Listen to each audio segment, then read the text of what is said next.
back here and knowing it's going to be a sellout tomorrow night? You know what that place is like when it's packed out. Yeah, man, it's so exciting to be back. The weather's perfect. Like not a cloud in the sky. Went out to a nice dinner at Luso last night.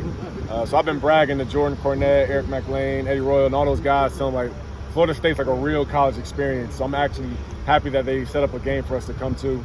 Would have loved that Wake Forest matchup next week or in 2 weeks, but that would have been fun. But for me to come back, it's always nice because I was here for the spring game, and just the reception that I get from, you know, administration guys like yourself. You know, you guys have seen me grow, you know, when I was 17 as a recruit coming here. So it's like seeing family for me. I assume memories just flood back when you walk past the practice field and walk in. I know the locker room is different than it was when you were here. Right. This stadium, this area, memories just flood back. Memories come back like crazy because even just walking to class, you know, on the campus and, you know, seeing the circus and Leach down there, used to play basketball in the summertime. Like, this is my home. Like, this is really where I became a man. Rode past Seminole Legends, which is where I used to live in my junior year. So the memories are nonstop. And again, as someone who played here, had success here, like, I'm just so proud to be a Nole. And that's probably why you saw my reaction a few weeks ago against LSU, of course. But obviously, I have to be objective in the job, but my allegiance will always lie here. Yeah. Do you have a favorite moment from your time playing at Doak? The Clemson game, senior year. Not even just our performance as a team or the fact that I played well, but like more so just that was a moment where I think that was Florida State was really back. You know what I mean? Like, we were able to really say, okay, like, this is legit now, you know? Top 5 matchup, prime time. I think it was an ABC game, if I'm not mistaken. And we beat them here, and our crowd was into it. And we won the ACC championship that year. Obviously, the following year, win the national championship. But I felt like that was our moment as a team and as a program to say, okay, we've arrived. You know what I mean? Like, we're here. Like, we're a legit team. And that was one of my fondest memories. Does that feel like 10 years ago? Because it was 10 years ago this week, I think. It does. Now that I have a little daughter and all that, it feels like 10 years ago. Yeah, it's crazy. You know, and flies by. You know, a lot of life has happened in between that time. So, yeah, it does feel like it flew by. You were here for the formative years of Jimbo's tenure, and now we're kind of saying, I guess, the formative years of Coach Norvell's. Not to conflate the two, we'll see where this one goes, but do you see similarities? You know, speaking of Jimbo's tenure, the thing that Jimbo had an advantage in the fact that he was the offensive coordinator, quarterback coach before, you know, he became the head coach. Coach Norvell didn't have that situation. Coach Norvell also came into a situation where, you know, Florida State wasn't good. You know what I mean? And after Coach Taggart got fired and, you know, he was kind of taking over, the pressure was extremely high, you know. So we ended, you know, Coach Bowden's tenure as best we could. I know we won that bowl game against West Virginia that year.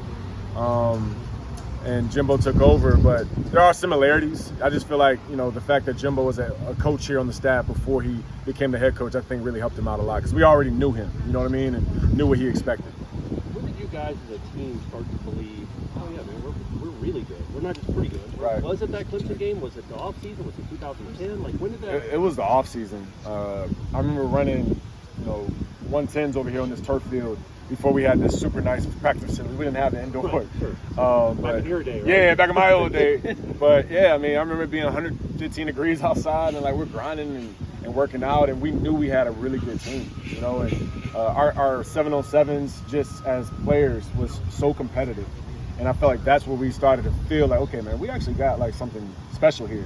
And then we started policing ourselves, the leadership factor. We were all, you know, adults in a way, we were mature.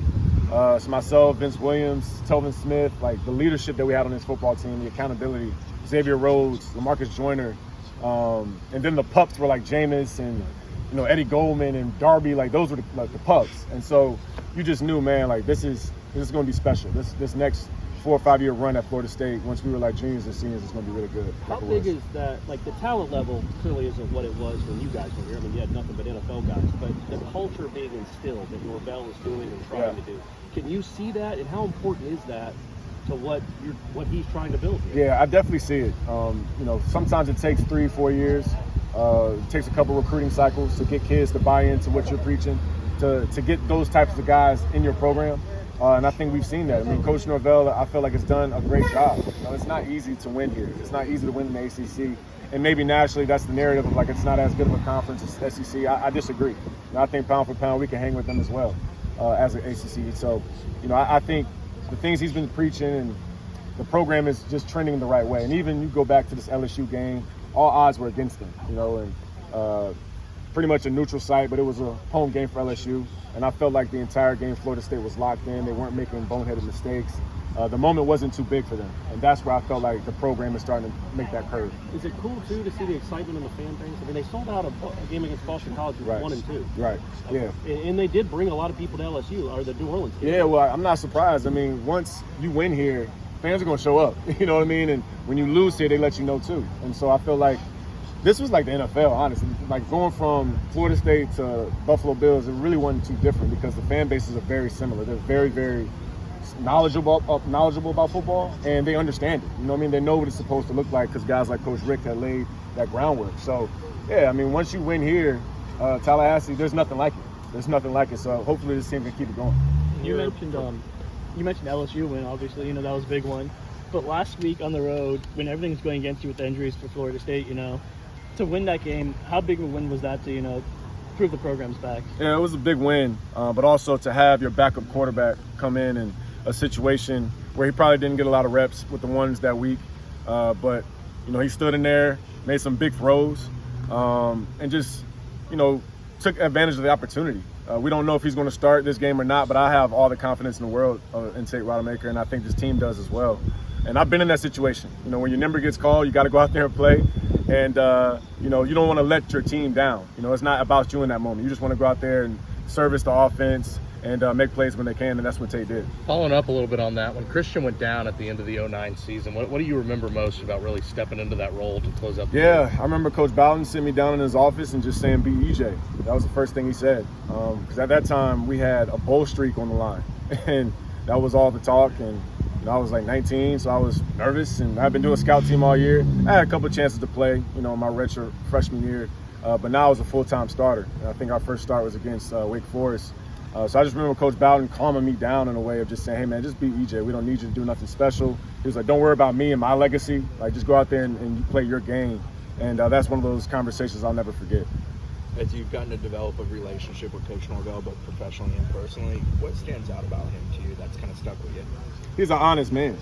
A lot of times in this business, you don't get people that are honest. Coaches aren't always honest. Sometimes coaches are self-seeking, trying to find their best next opportunity and things like that. And I really believe that Coach Norvell, practices what he preaches.